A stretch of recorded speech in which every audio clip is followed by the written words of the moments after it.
January 21st, 2023, I got the dreaded call from my supervisor that I had been laid off, and now I'd be unemployed during a very uncertain period. It was very nerve-wracking to wonder where my next job would be and what lies ahead. During this time, I also made a hasty decision just a few days after getting laid off that would change the rest of my life for the better. And that was to take a solo trip to Portugal. Now, for this trip, I had no plan, no idea where I'd stay, no idea what I'd be doing, and no idea how I'd be getting around. But I love traveling, and I didn't want to wait for anybody else to get on board to make this trip happen. During this trip, I learned a lot about myself and what I want going forward. Things like how to be at peace with your own company and how to live life to the fullest by yourself. I also made connections from so many strangers around the world that now I can call lifelong friends. Doing a solo trip was a game changer for me. It really opened my eyes to the world of solo traveling. It was such a benefit for me, and I want to tell you guys about that experience and why it can be a big benefit to you. So let's get into it.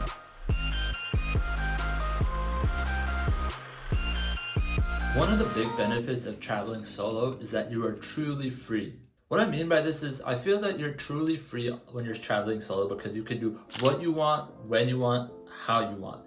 You aren't reliant on what other people want to do. For example, you can choose when you get up. You can choose when you go to sleep. You can choose what events or itineraries you want to follow. You can choose where you want to eat, how much you want to spend on things, what you want to do. It's all up to you. For me, this was a really amazing thing because there are certain things that I really enjoy doing that a lot of other people might not enjoy doing. And there are things that I really don't care for that a lot of other people care for.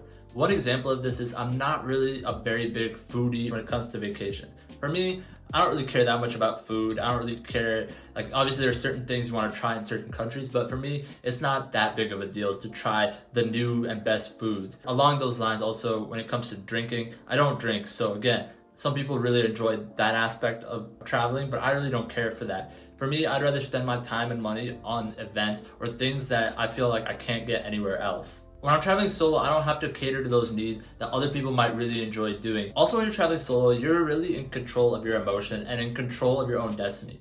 What I mean by this is you're not dependent on other people, how they feel to have fun.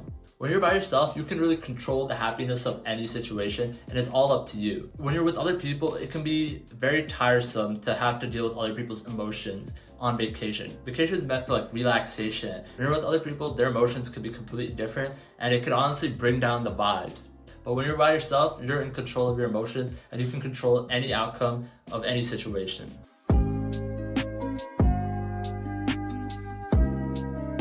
Another big benefit of traveling solo is discovering connections. One thing I've always struggled with in the past was discovering connections and just meeting new people and talking to new people and talking to strangers. Traveling solo allows for you to have amazing conversations with strangers. When you're traveling solo, you have to get outside of your bubble and get over your fears of interacting with people. This can be especially scary in a new country when they don't speak the same language as you. But once you start getting into the groove of it, it becomes surprisingly easy and is definitely worth it. I believe this also allows for the most amount of growth. During my time in Portugal, I met people from all around the world. Talking to these different people from different cultures and backgrounds really opens up your horizon. Another thing is, when you're traveling solo, it's so easy to make a deep connection in a much quicker time. This is because people are so willing to be open and honest. They don't know how long they'll be talking to you. They don't know if they'll ever see you again in life. So they're not afraid to talk to you and tell you things and tell you about their life and vice versa. You're much less afraid to talk to them and have deep, meaningful conversations because you don't know if you're ever gonna see them. So you're not afraid of them judging you.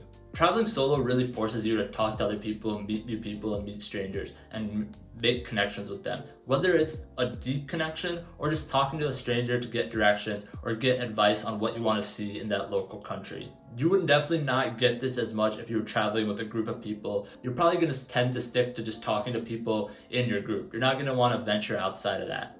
Now, it can obviously be fun to be hanging around your friends on vacation. I know I do that all the time and it's definitely fun, but there's a lot to be said and gained by going out and talking to strangers and meeting new people.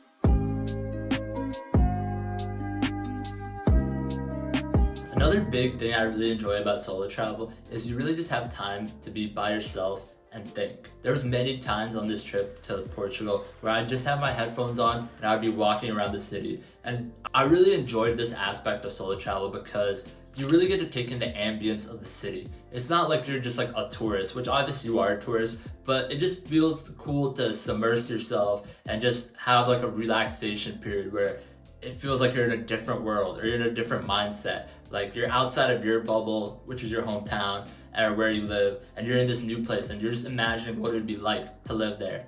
When you're on vacation with other people, it's very easy to just constantly be talking about something, constantly trying to bring up new things to talk about, constantly, moving and doing things. You don't get the time to just relax and recharge. I feel like vacation, a big part of vacation is just to relax and recharge your batteries. When you're traveling solo, you get a really great opportunity to do this, and just even doing things like walking around in the morning, just around the city by yourself. It's a great opportunity to just be by yourself and think. So I just said some of the positives or what I felt like were pros about solo traveling. Now you're probably wondering, are there cons to solo traveling? Yes, there can be cons to solo traveling. I know when I first landed in Portugal the first day or so, I definitely felt like, wow, this is a lot of fun, but it'd be really cool to have my friends come experience this stuff with me as well. So I think in the beginning it can be kind of lonely, especially if you don't meet new people, if you don't have other people to talk to, and you're really into like being around other people. It can be very lonely in the beginning to solo travel because you might feel this is awkward or this feels awkward. You definitely have to get over that stage of awkwardness of like you think like, oh, everybody's looking at me, like they think I'm weird for being by myself. And once you get over that though, the trips and traveling solo becomes a lot easier and more fun. Another thing you might have to worry about is safety. For me personally, I don't think I was too much worried about safety. Obviously being a guy, being taller, those have positive effects for me. So maybe if you're a female solo traveler or maybe things of that nature, you might have to be more worried about solo travel than someone like me.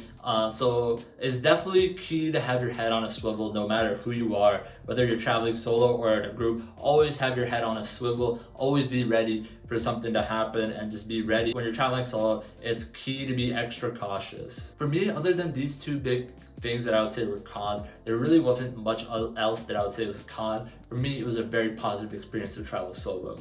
I've traveled to many countries, and within the US I've traveled to many states, and I've experienced different types of travel. This was my first real solo international trip. For me, it was a real eye-opening experience. I got to meet new people from all around the world. I got to experience really cool adventures in a new country that I had never been to, and I was able to make connections with people who I can now call lifelong friends. For me, solo traveling was a real eye-opener, and I plan on doing multiple solo trips going forward. I will definitely want to do at least 1 to 2 solo trips every single year. I definitely recommend everybody who's thinking about it, who's never done a solo trip, if they should do it or not, to definitely give it a go. It's definitely worth it, and you will experience something that you will not gain by traveling in a large group. Let me know what you guys' thoughts are. Have you done a solo trip recently? How was your experience traveling solo? And where are you guys going next? What's your next solo trip on the agenda? For me, I think I might go to Mexico City. I think that might be next. But let me know in the comment section below. If you like this video, please drop a like and subscribe. Until next time, I'm out of here, guys. Peace.